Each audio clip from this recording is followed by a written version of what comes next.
Բարի երեկո եւ բարի գալուստ հայկական ժամանակ տաղավարում զրուցելու եմ քաղաքացիական պայմանագիր խմբակցության ղեկավար Հայկ Կոնջորյանի հետ։ Բարև ձեզ, պարոն Կոնջորյան։ Բարև ձեզ։ Պարոն Կոնջորյան, վարչապետը այսօր հայտարարեց, որ կան ուժեր, որոնք պատրաստվում են սեպտեմբերյան պատերազմ կազմակերպել ծանր հետևանքներով։ Նախ հասկանանք ինչի մասին է խոսում վարչապետը, որովհետեւ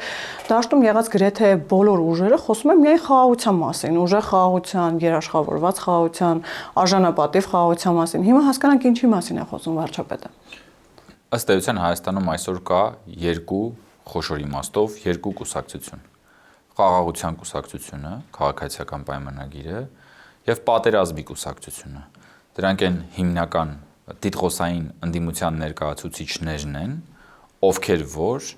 չեն ասում հրապարակային, որ իրենք պատերազմ են բերելու, բայց խոսույթը եւ քաղաքական պլատֆորմը, որն իրենք առաջարկում են,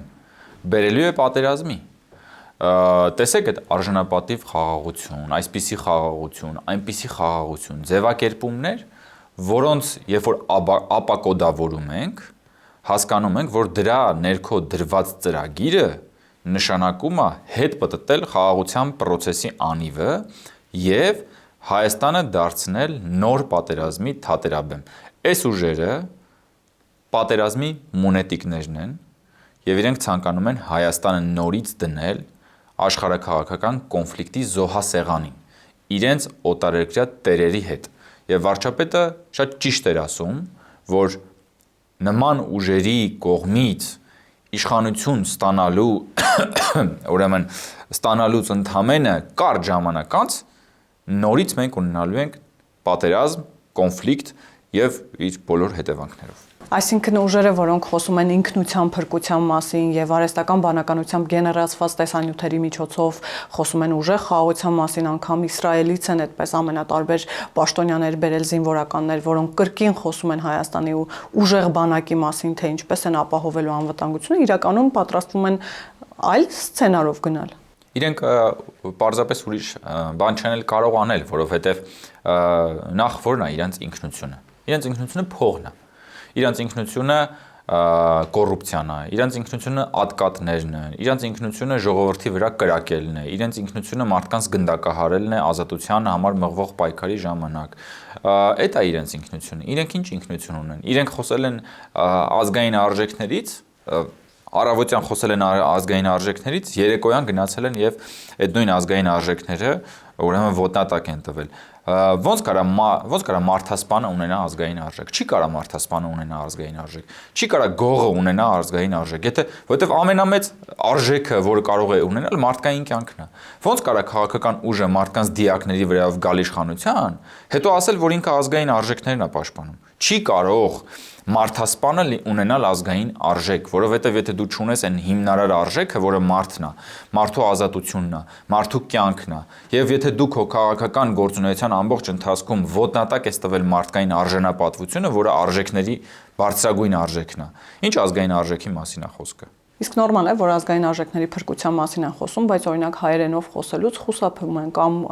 տեսախցիկների առաջ հայտնվելուց են խուսափում, արհեստական բանականությունն են չարաշահում։ Եվ քանի որ ձեր ուժին հաճախ մեղադրում են նաև, որ այս կամ այն ուժին, այս կամ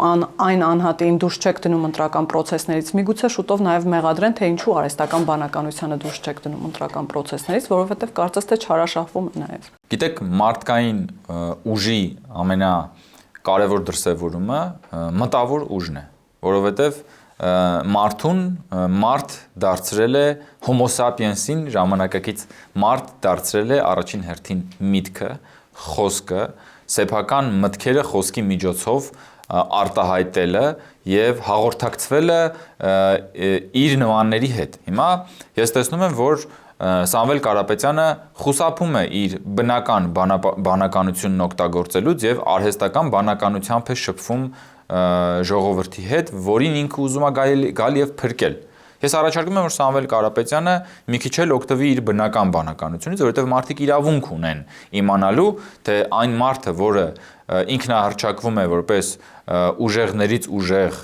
արքայից արքա, ինտելեկտուալներից ինտելեկտուալ, ի վերջո քանի նախադասություն կարող է ասել առանց սխալվելու եւ ինչպես կարող է հաղորդակցվել մարդկանց հետ, որովհետեւ ես վստահ եմ, որ չեն կարողանում։ Ես վստահ եմ, որ այսօրվա քաղաքական դաշտի մասնակիցներից առնվազն մի քանիսը օլիգարխները,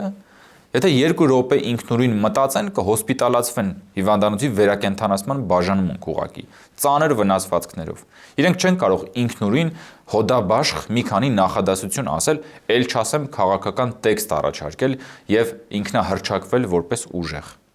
Հայ հեղափոխական դաշնակցությունը եւ Ռոբերտ Քոչարյանը անակնկալ ձևով կրկին դաշինքով են գնալու ընտրություններին, Ռոբերտ Քոչարյանը նրանց տեխնացուն է եւ Քոչարյանն էլ հայտարարեց, մեզ պետք է ուժեղ առաջնորդ, ուժեղ դաշնակից, հզոր բանակ եւ նաեւ հայտարարեց, որ չի հանգստանալու միջև չհաղթի քաղաքացիական պայմանագրին։ Նախ արդյոք վախ չեք զգում որոշակիորեն այսքան ուժեղների մեջ եւ նաեւ չի վախեցնում ձեզ այդ հանգամանքը, որ Ռոբերտ Քոչարյանը չի հանգստանալու միջև ձեզ իշխանությունից չզրկի։ Ես արդեն առիթ ունեցել եմ ասելու, որ քանի դեռ Քոչարյանը անհանգիստ է, Հայաստանը հանգիստ է։ Երբ որ Քոչարյանը հանգիստ էր եւ իշխանությունները, այդ ժամանակ Հայաստանն էր անհանգիստ, ժողովուրդն էր անհանգիստ, մարդկանց գնդակահարում էին պատերի տակ, հրապարակներում թալանում էին, ունեզրկում էին։ Հիմա կա խաղաղություն, տնտեսությունը զարգանում է, մարդիկ ազատ են եւ Քոչարյանը անհանգիստ է։ Սա լավ նորություն է։ Քոչարյանը որքան կարող է թող մնա անհանգիստ եւ Հայաստանը կլինի հանգիստ։ Ինչ վերաբերում է դաշնակցության եւ Քոչարյանի միաձուլմանը, չնայած դրանից այն կողմ միաձուլման տեղ երևի չկար, հերթական անգամ լերը մուկ ծնեց, որովհետեւ իրենք ասում են, որ այ հեսա կտեսնեք, հեսա ինչ կանենք, ինչ կառաջարկենք, բայց գնացին նորից առաջարկեցին Քոչարյան, նորից նույն երգը, մինչեւ քոքը մաշված քաղաքական այդ պլատֆորմը, որը ըստ էության 5 տարվա ընթացքում խորհրդարանում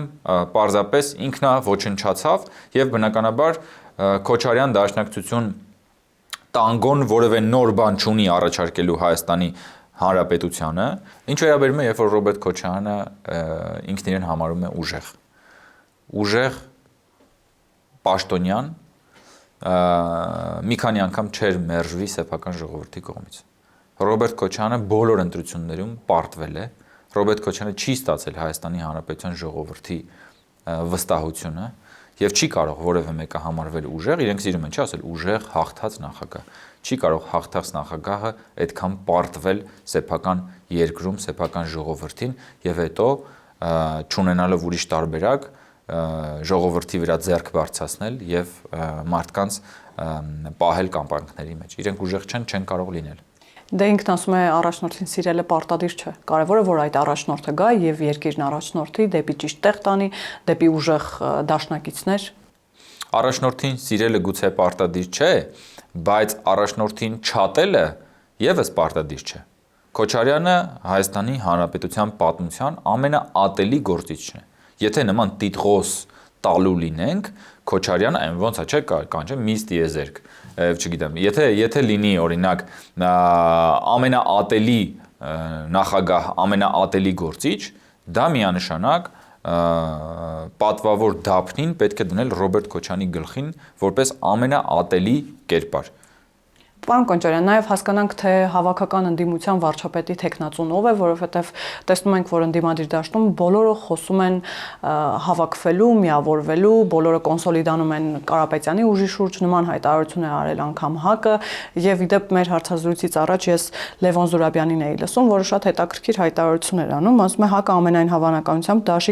դաշինք կկազմի ուժեղ Հայաստանի հետ բիզնեսի եւ իշխանության սերտաճումը թույլ չտալու համար իրենց հնարավոր դաշինքը ուժեղ Հայաստանի հետ զսպման մեխանիզմ է լինելու։ Հասկանանք, այս բոլոր հնարավոր դաշինքները նախ արդյոք հավատում եք, որ ՀԱԿ-ը զսպելու է ուժեղ Հայաստանին եւ ով է իրենց վարչապետի տեխնացուն, որովհետեւ ՀԱԿ-ը ըստ էության ունի վարչապետի տեխնացու, բայց դաշինքով միացել է ուժեղ Հայաստանին։ Տրամաբանությունը որտեղ է։ Նախ ՀԱԿ-ը նույնիսկ չի կարող սեփական ուժերով փռշտալ։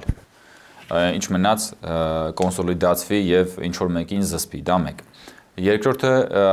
ինչ վերաբերում է կոնսոլիդացիային, բազմիցս առիթներ ունեցել ենք ասելու, որ այս ուժերը, այդ թվում նաև Սամվել Կարապետյանի նորաստեղծ կուսակցությունը, ըստ էության հավաքչությամբ է զբաղված լինելու, ձայները հավաքելու է, որ հետո տանի դնի Ռոբերտ Քոչարյանի ոտքերի տակ, որովհետև Սամվել Կարապետյանը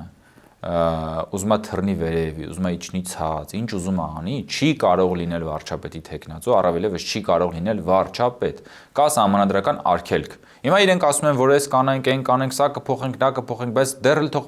պատասխանեն հարցին։ Դիմել են քաղաքացիությունից հրաժարվելու համար, Կիպրոսի քաղաքացիությունից եւ Ռուսաստանի քաղաքացիությունից, թե չեն դիմել։ Եվ հետո ասեն, որ մենք կգանք, սա կանենք, նա կանենք։ Չի կարող, այդ մարդը չի կարող լինել վարչապետի թեկնածու։ Հիմա վաղն էլ կարող ասեն Սամվել Կարապետյանը ջրի վրայով քայլելով կգա եւ բոլորիդ կազատի հարկերից, բայց ինչ ուզում խոսում են։ Եվ սա շատ իդեպ շատ խոսուն փաստ է, որ իրանք հələ ոչ մեկ ոչ երկու մարդկանց խափում են։ Մարդկանց մոլորեցնում են, խափելով փորձում են ըստ էության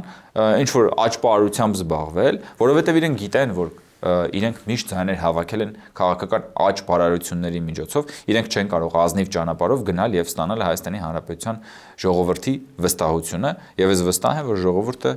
իրենց արժանի գնահատականը տալու է եւ բոլորին դնելու է սեփական ուրեմն դարակների մեջ։ Հասկանանք նաև պարոն Կոնջարյան, թե ինչու է ընդդիմությունը հատկապես թշնամացել TRIP նախագծի հետ։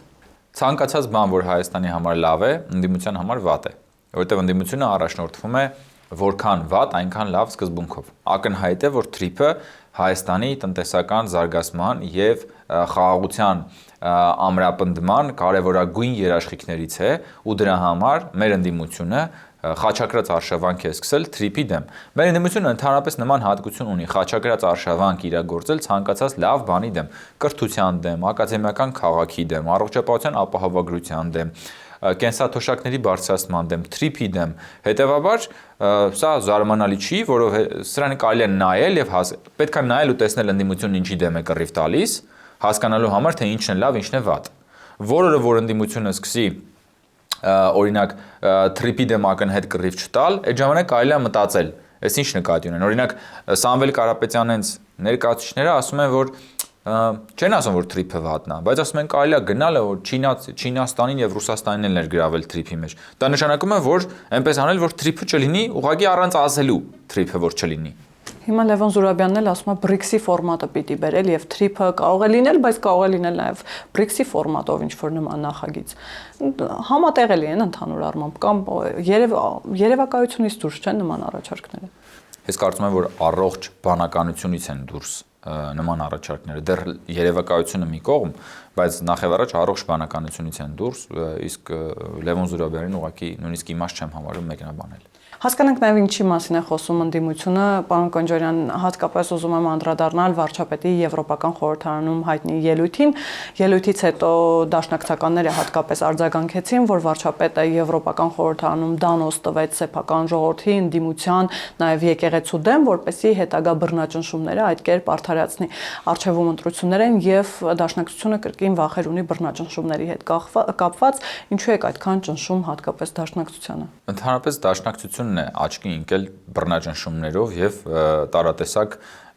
հանցավոր արարքներով նախկինում։ Բավարար է միայն հիշել, որ Նաիրի Հունանյանը նախկին դաշնակցական է, բավարար է հիշել բոլոր այն դեպքերը, որտեղ որ դաշնակցականները դեռևս 90-ականներին ներգրաված էին ամենատարբեր ապօրինի գործընթացներում, իսկ վարչապետի ելույթը Եվրոպական խորհրդարանում եւ վարչապետի հայտնած թեզերը դրանք ամբողջությամբ ճշմարտություն են եւ ես պիտի խորհուրդ տամ, որ թե դաշնակցությունը եւ թե քաղաքական դաշտի մյուս մասնակիցները, ընդդիմադիր մասնակիցները ոչ թե նման ճամարտակություններով զբաղվեն, այլ քաղաքական պլատֆորմ առաջարկեն, որն է իրենց առաջարկը Հայաստանի Հանրապետությանը։ Մենք ասում ենք, որ լինելու է խաղաղությունը կա, դա ունի շատ կոնկրետ դրսևորում, դա արվում է շատ կոնկրետ գործիքակազմով եւ քայլերով, մեր քայլերը հստակ են, հիմա որն է լինելու ընդդիմության քայլերը։ Դաշնակցությունը շարունակելու է 004 շրջաբերականի տրամաբանությունը, համաձայն որի Հայաստանի Հանրապետությունը չպետք է ունենա սահմանազատված սահման։ Տեսեք, երբ որ մենք ասում ենք, որ եթե իրենք կան իշխանության պատերազմ են բերելու, իրենք ասում են, չէ, եք տես բան ասում, տենց չի։ Շատ լավ։ Դաշնակցության 004 շրջաբերականը ասում է, որ Հայաստանը չպետք է ունենա սահմանազատված սահման։ Դա նշանակում է, որ եթե իրենք կան իշխանության, իրենք սահմանազատման գործընթացը չեղարկելու են։ Իսկ եթե չեղարկվում է սահմանազատման գործընթացը, դա պատերազմի քայլ է, դա հստակ իրենք պատերազմի հրձիգներն են։ Դրանից ավելի վառ ապացույց ուղղակի չի կարող լինել։ Իդեպ օրերս Ռոբերտ Քոչարյանը հայտնի ոդքասթում, երբ որ խոսում էր երաշխավորների մասին, նաև ակնարկում էր կամ հուշում էր Ադրբեջանին, որ երաշխավորի կարիք կարող է ունենալ նաև ադրբեջանական կողմը, որովհետև Հայաստանում կարող են ռևանշիստական ուժերը գալ իշխանության։ Ինչ ռևանշի մասին էր խոսում Ռոբերտ Քոչարյանը, ում նկատի ուներ, եւ նաև այդ ազդակները Ադրբեջանին էին ուղղված, թե հենց երաշխավոր երկրին էին ուղղված, որ երաշխավորի կարիք ունենք ոչ միայն մենք ըստ իրենց, այլ նաև Ադրբեջանը։ Ես կարծում եմ, որ Ռոբերտ Քոչարյանը գոնե երաշխավորի մասին խոսելիս պիտի ուշադրություն դարձնի նախկին երաշխավորի երաշխավորության անփառունակ դրսևորումներին։ Հայաստանը ըստ էության ուներ երաշխավոր, հա, անվտանգության, մասնավորապես ՀԱՊԿ եւ այդ ՀԱՊԿ կատարել անգործության մատնվեց։ Հայաստանը խաղաղությունն է ամենամեծ երաշխավորը, մենք բազմիցս ունեցել ենք առիթ ասելու, անվտանգության ամենամեծ երաշխավորը խաղաղությունն է, եթե մենք ունենանք խաղաղություն, որը որ բխում է երկու կողմի շահերից, դա կլինի ամենամեծ երաշխավորը, իսկ Ռոբերտ Քոչարյանը եւ մյուս ուժերը ցանկանում են Հայաստանին դնել աշխարհաքաղաքական ուրեմն առևտրի զոհասեղանին, որպիսի իրենց օտարերկրյա տերերը նորից միմյանց հետ առևտուր անեն Հայաստանի հաշվին եւ հետո հայ ժողովրդի ճակատագիրը որպես մանրադրամ շպրտեն Քոչարյանի ոտքերի տակ եւ ասեն վերցրա դու էլ գնա դարձիր Հայաստանի բանը ծայրագավառապետը էտա Քոչարյանը եւ դա է Քոչարյանի ամբողջ քաղաքական բովանդակությունը ինքը դրանից դուրս չի Քոչարյանը չի կարող նոր բովանդակություն ծնել որովհետեւ այն բովանդակությունը որն ինքը ապրել է այդ բովանդակությունը ինքը ապրել է իր նախագահության 10 տարիների ընթացքում հասկանում եք ինքը իր ապրած բովանդակությունը չի կարող հաղթահարել եւ ուրիշ բովանդակություն ստեղծել եւ մենք տեսանք որ ընդդիմադիր Քոչարյանը նույնքան խայտառակ է որքան իշխանական Քոչարյանը եւ մենք տեսնում ենք որ այսօր այսօրվա ընդդիմությունը որը նախկին իշխանությունն է ինքը որպես ընդդիմություն ավելի եղկելի է քան թե որպես իշխանություն Եվ մենք հիմա տեսնում ենք, որ իրենք հանկարծ, եթե որևէ հրաշքով,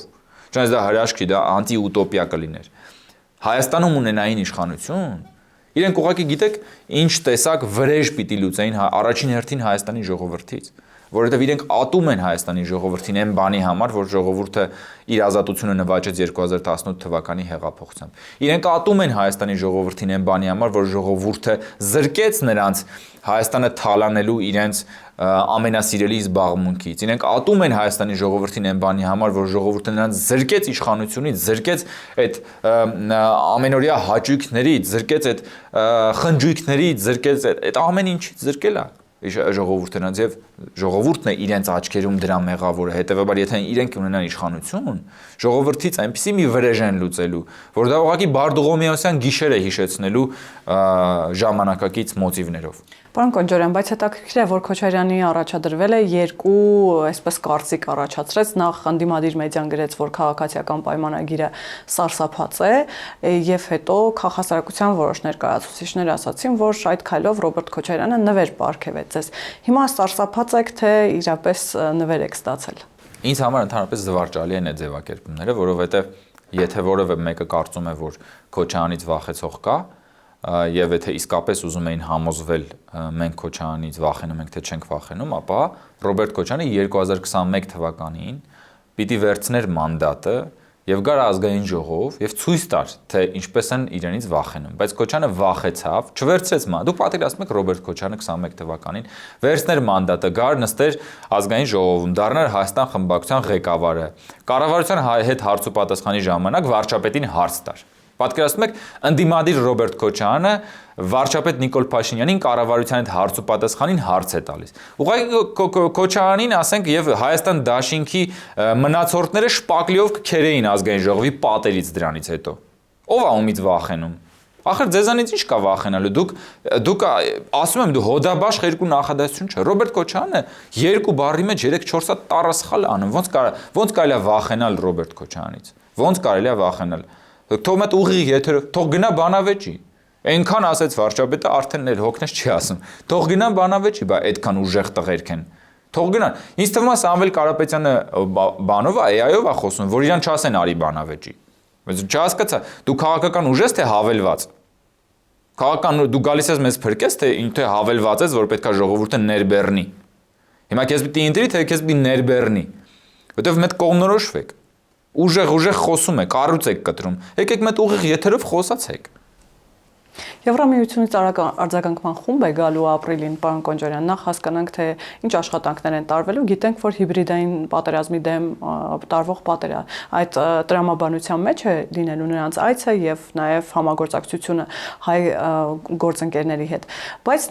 այստեղ հետաքրքիր մի դրվագ կա, որ հենց ընդդիմադիր ուժերն են խոսում միջամտության մասին եւ հորդորում են ձեր ուժին զերծ մնալ Եվրամիությանը այստեղ ներքաշելուց եւ ասում են, որ Եվրամիությունը իրավունք չունի, որևէ արտաքին ուժ իրավունք չունի միջամտել ընտրություններին։ Հիմա ինչու է Եվրամիությունը փորձում այդ կերպ միջամտել ընտրություններին եւ մնացած միջամտությունների մասին էլ խոսենք, գիտեք, արտաքին հետախուզական ծառայության հայտնի հայտարարությունը, որ օտար երկրում ըստ էության Հայաստանի քաղաքացիների վրա ճնշումներ են գործադրվում եւ նաեւ Դանիել Իոնիսյանի հայտնի հայտարարությունը, որ Ռուսաստանից եւ Վրաստանից պատրաստվում են հայ ընտրողների բերել։ Հիմա հասկանանք ինչ է կատարվում։ Կարծես թե բոլորը խոսում են արտաքին միջամտության մասին։ Մեկը խոսում է Եվրամիության արտաքին միջամտության մասին, արտաքին հետախուզական ծառայությունը խոսում է այլ երկրում ճնշումների, միջամտությունների մասին։ Հասկանանք ինչի մասին է խոսքը։ Նախ ես վստահ եմ, որ եթե մեր քաղաքացիները այլ երկրներում բնակվող քաղաքացիները գան եւ մասնակցեն ընտրություններին, ապա մենք այդ մեր քաղաքացիների քվեների բացարձակ մեծամասնությունը ստանալու ենք միանշանակ, որովհետև ուղղակի այն ուժերը, որոնք որ փորձում են օգտագործել արտերկրում բնակվող մեր քաղաքացիներին, ուղղակի թերագնահատում են եւ չեն ճանաչում մարդկանց, չեն ճանաչում սեփական ժողովրդին։ Սա մեկ։ Երկրորդը, ինչ վերաբերում է միջամտություններին, մենք ակնհայտ տեսել ենք բազմիցս, որ երկրներն են եւ որ երկրների պրոպագանդիստական գլուխներն են բազմիցս խոսել Հայաստանում ուրեմն հեղաշրջում կատարելու անհրաժեշտության մասին, բաց այդ կերպով կոչ արել իրենց տեղական խամաճիկներին դուրս գալ եւ առաջնորդել մարդկանց ուրեմն տապալելով Հայաստանի ընտրված ժողովրդավարական իշխանություններին։ Մենք դա հիանալի տեսել ենք։ Մենք տեսել ենք, թե ինչպես են, չգիտեմ, Սալավիովների տեղական ուրեմն բաները խամաճիկները կրկնելով նրա թեզերը Հայաստանի ինքնիշխանությունը փորձում նորից դնել վտանգի տակ։ Ակնհայտ է, որ այն ուժերը, որոնք որ այսօր օլիգարխների ուժերը, Քոչարյանի ուժը, այդ ուժերը ուզում ինչ են ուզում, իրենք ուզում են Հայաստանը նորից դարձնել որպես այլ երկրի ուրեմն թևի տակ որևէ մարիոնետային պետություն եւ իրենք էլ այստեղ լինեն մարիոնետներ։ Իրանք ուրիշ բան չեն պատկերացնում։ Իրենք չեն կարող լինել քաղաքականապես առաջնորդել սեփական պետությունը այս փոթորկահույզ աշխարհում։ Դուք պատկերացնում եք այսօրվա աշխարհում Հայաստանը առաջնորդելը ինչ դժվար գործ է։ Այսօրվա աշխարհում, երբ որ մեր շուրջ բոլորը փոթորիկներ են, պետություն առաջնորդելը եւ անվտանգ այդ նավը ափ հասցնելը ինչ դժվար գործ է։ Եվ ոնց կարան այդ դժվար գործն անեն այն մարդիկ, ովքեր իրենց սեփական անուն ազգանունը առանց տառասխալի չեն կարող ասեն։ Ոնց կարան այն մարդիկ, ովքեր անգամ քնած ժամանակ տառասխալ են անում, գան եւ առաջնորդեն սեփական պետությունը այս դժվար ժամանակներում։ Ուղղակի չեն կարող, իրանք պարզապես պետքա բան անեն, թելադրությունը կատարեն, այնտեղից թելադրեն, իրանք այստեղ իրագործեն։ Պարոն Կոնջարյան, բայց այնուամենայնիվ որտեղից այդ համոզմունքը, որ մարդիկ, որոնք բերվելու են, այսպես ասած, ուժի ու սպառնալիքի ներքո, որպեսի ընտրեն պարզ ու մոկտին, գալու են եւ ընտրեն քաղաքացիական պայմանագիր, որտեղից այդ համոզմունքը։ Այս համոզմունքը գալիս է այնտեղից, որովհետեւ որ մենք ճանաչում ենք մեր ժողովրդին։ Եվ մենք գիտենք, որ երբ որ մեր ժողովրդին փորձում են վախեցնել, ճնշել, դա միշտ վերում է հակառակ արդյունքին։ Եվ վերջում որպես ամփոփում վարչապետի հայտնի հայտարարությանը Եվրոպական խորհրդարանում անդրադարձել է նաև Մարիա Զախարովան, նախ նշել է, որ KGB-ի գործակալ անվանել է եկեղեցականներին, այդ կերպ փորձում եք, այսպես ասած, շոյել Եվրոպական լսարանին եւ նրանց ուշադրությունը, եւ նաև ասում է, որ այս կերպ ռուսատիացություն եք տարածում։ Սա միակ մեղադրանքը չէ կամ առաջի դեպքը չէ, որ ասում են դուք ռուսատիաց եք, ռուսատիաց քաղաքականություն եք վարում, ընդդիմությունից էլ ենք հաճախ նման հայտարարություններ լսում։ Հիմա իսկապես այդ միտումը ուներ այդ հայտարարությունը։ Այդ հայտարարությունը փաստելի արձանագրում է, որովհետև Կտրիչ Ներսիսյանի եղբայրը փաստաթղթերով հրապարակված եզրասը համարվել է, հավաքագրվել է KGB-ի կողմից եւ եղել է գործակալ եւ չեմ կարծում թե նա դադարել է լինել գործակալ, որովհետեւ դա այն աշխատանքն է, որը երբեք նախքին չի լինում, այնպես որ դա փաստերի արձանագրում է եւ այդ փաստերի հետ կռիվ տվողներին ես մաղթում եմ ողջախոհություն, որպեսզի ի վերջո առերեսվեն իրականության հետ եւ ճիշտ գնահատեն իրավիճակը։ Շնորհակալ եմ, պարոն Կոնջորյան։ Հիշեցնեմ, որ զրուցակիցս Հայկ Կոնջորյանն էր, կհանդիպենք։